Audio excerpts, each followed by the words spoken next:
एक देश हिला।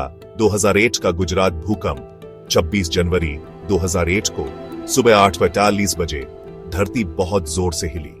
भारत, जो अपनी धरती के बदलते स्वभाव से वाकिफ है, खुद को एक बहुत बड़ी मुसीबत से जूझता हुआ पाया। इस भूकंप का केंद्र, जिसे बाद में रिक्टर स्केल पर 707 मापा गया, गुजरात राज्य में था। यह एक ऐसा दिन था जो हमेशा देश की याद में रहेगा। भूकंप के झटके दूर दूर तक महसूस किए गए, पाकिस्तान, नेपाल और बांग्लादेश तक। लेकिन गुजरात में धरती का गुस्सा सबसे ज्यादा दिखा। पूरे शहर और गांव कुछ ही सेकंड में मलबे में बदल गए। इमारतें, जो कभी मजबूती और सुरक्षा की निशानी थी, धूल में मिल गई। शुरुआती पल घबराहट और डर से भरे थे। जैसे ही धूल बैठी, तबाही का असली रूप सामने आने लगा। दुनिया ने टीवी पर तबाही की तस्वीरें देखकर डर से देखा। एक राष्ट्र ने शोक मनाया, एक साथ आकर बहुत बड़े नुकसान का सामना किया। 2008 का गुजरात भूकंप प्रकृति की ताकत की एक बड़ी याद दिलाता है। यह एक ऐसी त्रासदी थी जिसने लोगों के हौसले को परखा, लेकिन इसने मानवीय करुणा और जीने की अटूट भावना को भी दिखाया। हिलती धरती, आपदा के भूगर्भीय कारण। गुजरात में इतनी तबाही मचाने वाली ताकतों को समझने के लिए हमें धरती की नींव में जाना होगा। भारत इंडियन टेक्टोनिक प्लेट के ऊपर स्थित है, जो हमेशा गति में रहती है। यह प्लेट यूरेशियन प्लेट से टकरा रही है। यह टक्कर हिमालय पर्वत श्रृंखला के निर्माण के लिए जिम्मेदार है, लेकिन इसका असर पूरे भारतीय उपमहाद्वीप में फॉल्ट लाइंस का एक नेटवर्क बनाता है। गुजरात भूकंप इंट्राप्लेट गतिविधि का परिणाम था। इंट्राप्लेट भूकंप प्लेट के अंदर होते हैं। ये तनाव के निर्माण से शुरू होते हैं। गुजरात में भूकंप साउथ वागड़ फॉल्ट के साथ शुरू हुआ। यह फॉल्ट सदियों से अपेक्षाकृत शांत था, लेकिन इंडियन प्लेट के दबाव से तनाव जमा हो रहा था। उस जनवरी की सुबह तनाव टूटने की स्थिति में पहुंच गया। साउथ वागड़ फॉल्ट के साथ धरती की ऊपरी परत फट गई। ये तरंगें सभी दिशाओं में फैल गईं, जिससे जमीन जोर से हिली। परिमाण और प्रभाव संख्याओं पर करीब से नजर। गुजरात भूकंप, जिसकी तीव्रता रिक्टर पैमाने पर 7.7 मापी गई, एक महत्वपूर्ण परिमाण की भूकंपीय घटना थी। रिक्टर पैमाना, भूकंप की ताकत का एक लॉगरिदमिक माप, हमें बताता है कि इस भूकंप ने कई मिलियन टन टीएनटी के विस्फोट के बराबर ऊर्जा छोड़ी। इसे समझने के लिए यह हिरोशिमा पर गिराए गए परमाणु बम से लगभग 30 गुना अधिक शक्तिशाली था। भूकंप की उत्पत्ति सतह के नीचे लगभग 17 किलोमीटर की गहराई पर हुई। इस अपेक्षाकृत कम गहराई ने सतह पर कंपन को बढ़ा दिया, जिससे व्यापक विनाश हुआ। भूकंप का केंद्र धरती की सतह पर भूकंप के मूल के ठीक ऊपर का बिंदु भुज शहर से लगभग 70 किलोमीटर पूर्व में स्थित था। कंपन एक विशाल क्षेत्र में महसूस किया गया, जो केंद्र बिंदु से सैकड़ों किलोमीटर तक फैला हुआ था, जबकि सबसे गंभीर क्षति लगभग 50 किलोमीटर के दायरे में केंद्रित थी। झटके 1700 किलोमीटर पूर्व में कोलकाता तक महसूस किए गए। भूकंप का प्रभाव उसके समय के कारण और भी बढ़ गया। यह शुक्रवार को आया, एक ऐसा दिन जब बहुत से लोग आगामी गणतंत्र दिवस समारोह की तैयारी में घर पर थे। स्कूल और व्यवसाय भी चल रहे थे, जिससे जोखिम में पड़ने वाले लोगों की संख्या बढ़ गई। भूकंप के परिमाण, कम गहराई और आबादी वाले क्षेत्रों से निकटता के कारण बहुत बड़ी तबाही हुई। आधिकारिक तौर पर मरने वालों की संख्या अंततः 20,000 से अधिक हो गई और दसियों हजार लोग घायल हो गए। हालांकि आपदा की असली मानवीय कीमत इन चौंका देने वाले आंकड़ों से कहीं आगे तक थी। भाग 4, मानवीय कीमत, हताहत, घायल और जीवित रहने का संघर्ष। भूकंप के तुरंत बाद अकल्पनीय अराजकता और निराशा का दृश्य था। हवा, धूल, मलबे की तीखी गंध और मलबे के नीचे फंसे लोगों की चीख पुकार से भरी हुई थी।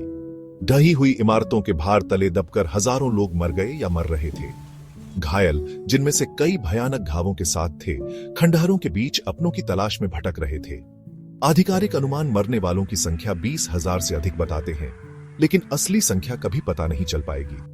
हजारों अन्य घायल हो गए, कई जीवन बदल देने वाली चोटों के साथ। भूकंप ने अंधाधुंध प्रहार किया, पुरुषों, महिलाओं और बच्चों की जान ले ली। अस्पताल हताहतों की भारी संख्या से अभिभूत सामना करने के लिए संघर्ष कर रहे थे। चिकित्सा आपूर्ति कम हो गई और डॉक्टर और नर्स अथक रूप से काम करते रहे, अस्थायी परिस्थितियों में सर्जरी कर रहे थे और घायलों की देखभाल कर रहे थे। जो लोग शुरुआती भूकंप से बच गए, उनके लिए जीवित रहने का संघर्ष अब भी शुरू हुआ था। कई बेघर हो गए, उनके घर मलबे के ढेर में तब्दील हो गए। भोजन, पानी और आश्रय की कमी थी और भीड़भाड़ वाले राहत शिविरों में बीमारी का खतरा मंडरा रहा था। आपदा का मनोवैज्ञानिक आघात गहरा था। बचे हुए लोग अपनों के खोने, अपने घरों के विनाश और झटकों के लगातार डर से जूझ रहे थे। बच्चे विशेष रूप से गहराई से प्रभावित हुए, उनके सुरक्षा की भावना अनुभव से टूट गई। भाग 5, एक जख्मी जमीन। गुजरात में विनाश और तबाही। भूकंप की विनाशकारी शक्ति ने गुजरात के परिदृश्य पर एक अमिट छाप छोड़ी। पूरे शहर और गांव तबाह हो गए, मलबे के अगोचर ढेर में बदल गए। भूकंप का केंद्र भचाऊ शहर के पास स्थित लगभग पूरी तरह से नष्ट हो गया था। अपने प्राचीन किलों और महलों के लिए जाना जाने वाला ऐतिहासिक शहर भुज भी गंभीर रूप से प्रभावित हुआ था। आशा और उपचार का प्रतीक भुज सिविल अस्पताल ढह गया, जिसमें मरीज और कर्मचारी उसके खंडहरों के नीचे फंस गए। शहर का प्रतीकात्मक स्वामीनारायण मंदिर, जो जटिल नक्काशी की उत्कृष्ट कृति है, मलबे में तब्दील हो गया। गुजरात के सबसे बड़े शहर और वाणिज्यिक केंद्र अहमदाबाद ने भी भूकंप के प्रकोप को महसूस किया। हालांकि केंद्र बिंदु से दूर स्थित शहर को काफी नुकसान हुआ। कई ऊंची इमारतें ढह गईं। भूकंप का प्रभाव इमारतों और बुनियादी ढांचे से आगे तक बढ़ा। सड़कें फट गईं, पुल गिर गए और संचार लाइनें टूट गईं। इस क्षेत्र की जीवन रेखा कांडला बंदरगाह, जो भारत के सबसे व्यस्त बंदरगाहों में से एक है, गंभीर रूप से क्षतिग्रस्त हो गया, जिससे व्यापार बाधित हुआ और राहत प्रयास बाधित हुए। विनाश शहरी क्षेत्रों तक सीमित नहीं था। ग्रामीण गांव, जो अक्सर मिट्टी और ईंट से बने होते थे, भूकंप के झटकों के प्रति विशेष रूप से संवेदनशील थे।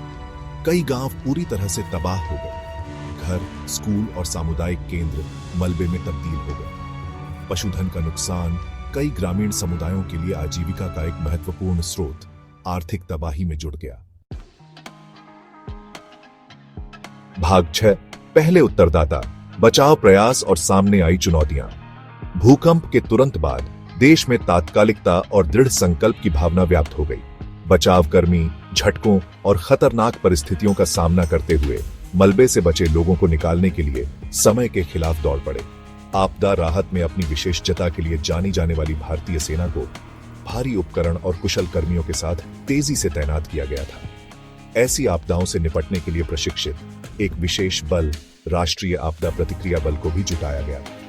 स्निफर कुत्तों और थर्मल इमेजिंग कैमरों सहित परिष्कृत खोज और बचाव उपकरणों से लैस एनडीआरएफ ने मलबे के नीचे फंसे बचे लोगों का पता लगाने और उन्हें निकालने में महत्वपूर्ण भूमिका निभाई। स्थानीय समुदाय दुख और उद्देश्य की साझा भावना से एकजुट होकर पहले उत्तरदाताओं में से थे। पड़ोसियों ने पड़ोसियों की मदद की, नंगे हाथों से मलबा खोदा, खाना और पानी साझा किया और उन लोगों को सांत्वना दी जिन्होंने सब कुछ खो दिया था। बचाव प्रयास कई कारकों से बाधित हुए। तबाही का पैमाना बहुत बड़ा था, मलबा मीलों तक फैला हुआ था। कुछ प्रभावित क्षेत्रों की दूरदर्शिता ने बचाव दलों के लिए जरूरतमंद लोगों तक पहुंचना मुश्किल बना दिया। क्षतिग्रस्त सड़कों और संचार लाइनों ने राहत प्रयासों को और जटिल बना दिया। इन चुनौतियों के बावजूद बचाव अभियान लगातार जारी रहे। साहस और करुणा की कहानियां मलबे से निकली। बचावकर्मी अक्सर अपनी जान जोखिम में डालकर भूकंप के कई दिनों बाद बचे लोगों को मलबे से बाहर निकालते थे। मानव आत्मा का लचीलापन अंधेरे में चमकता था। भाग 7, मदद का हाथ, अंतर्राष्ट्रीय सहायता और एकजुटता की भावना। जैसे ही आपदा की खबर फैली, अंतर्राष्ट्रीय समुदाय ने सहानुभूति और समर्थन की झड़ी लगा दी। दुनिया भर से सहायता के प्रस्ताव आए। देशों ने खोज और बचाव दल, चिकित्सा आपूर्ति, भोजन, तंबू और अन्य आवश्यक वस्तुएं भेजी। संयुक्त राष्ट्र, रेड क्रॉस और डॉक्टर्स विदाउट बॉर्डर्स जैसे अंतर्राष्ट्रीय संगठनों ने सहायता प्रदान करने के लिए अपने संसाधन जुटाए। उन्होंने चिकित्सा शिविर स्थापित किए, भोजन और पानी वितरित किया और विस्थापितों को आश्रय प्रदान किया। भारत और विदेशों के गैर सरकारी संगठनों ने राहत और पुनर्प्राप्ति प्रयासों में महत्वपूर्ण भूमिका निभाई। ऑक्सफैम, सेव द चिल्ड्रन और केयर इंडिया जैसे संगठनों ने भूकंप से प्रभावित लोगों को सहायता और समर्थन प्रदान करने के लिए अथक प्रयास किया। जीवन के सभी क्षेत्रों के स्वयंसेवक मदद करने की इच्छा से प्रेरित होकर गुजरात आए। उन्होंने बचाव कर्मियों के साथ काम किया, सहायता वितरित की, चिकित्सा सहायता प्रदान की और बचे लोगों को आराम और समर्थन दिया। अंतर्राष्ट्रीय सहायता और स्वयंसेवकों के अथक प्रयासों ने मानवीय करुणा और एकजुटता की शक्ति का प्रदर्शन किया।